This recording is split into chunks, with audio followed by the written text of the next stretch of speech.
Un prophète dans la Bible, attristé par les situations qu'il voyait autour de lui, n'arrivait pas à prophétiser. Et quand on lui a fait appel par rapport à une situation, il a demandé qu'on envoie quelqu'un pour jouer la musique. Il avait besoin de remonter son esprit, de réveiller son esprit dans l'adoration, dans la louange, dans la célébration. Et c'est ainsi que l'onction a coulé et il a commencé à prophétiser. Les Écritures nous disent, dans Éphésiens chapitre 4, verset 31, ceci.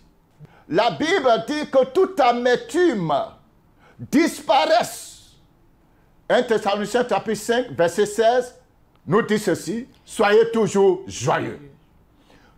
Je m'étais souvent posé la question, pourquoi la Bible nous demande d'être toujours joyeux jusqu'à ce que je comprenne que la joie, c'est le courant de l'onction. La joie, c'est le véhicule de l'onction. La joie, c'est le vent sur lequel ce sont les roues. Voilà. La joie, ce sont les roues de l'onction. Alléluia. Gloire à Dieu. Si un peuple est en joie, si une famille est en joie, si un couple est en joie, si un serviteur est en joie, la présence du Saint-Esprit qu'il détienne va toujours se manifester avec plénitude. Vous savez quoi, chrétiens? Toutes les situations qui vous entourent, qui vous accablent, le diable est fait pour inonder vos cœurs d'amertume, inonder vos cœurs de tristesse. Vous savez, la seule tristesse qui est soutenue par le Saint-Esprit, c'est la tristesse par rapport à un péché commis. Quand tu commets un péché, et que pour cela tu es triste, cette tristesse, elle est spirituelle, elle est divine.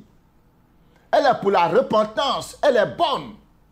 Ça veut dire que tu es un enfant de Dieu.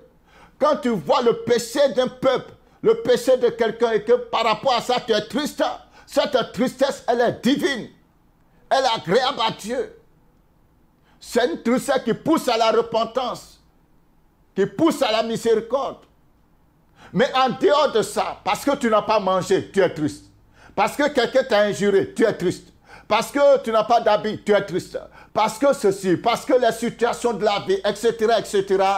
Et pour cela, tu te mets dans les cordes, et dans les eaux de l'amertume, de la tristesse. Cher bien-aimé, la présence de Dieu va finir par sortir de ton cœur.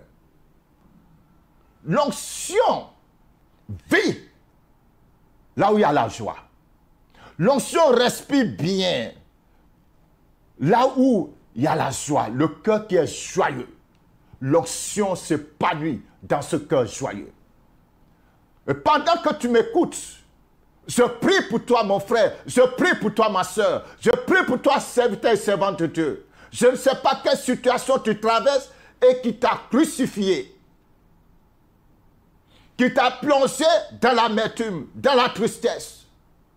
Mais que ce manteau soit déchiré au nom de Jésus.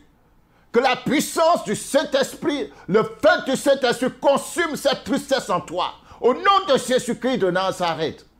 Voulez-vous voir la suite? Alors restez connectés à notre page, l'Autel du Dieu Vivant. Vous venez de suivre l'émission La Trompette du Réveil. Vous recherchez une église vivante pour le salut de votre âme. Vous avez besoin d'une assistance spirituelle. Alors, rejoignez les églises de l'Autel du Dieu Vivant, le lieu où l'on rencontre Dieu.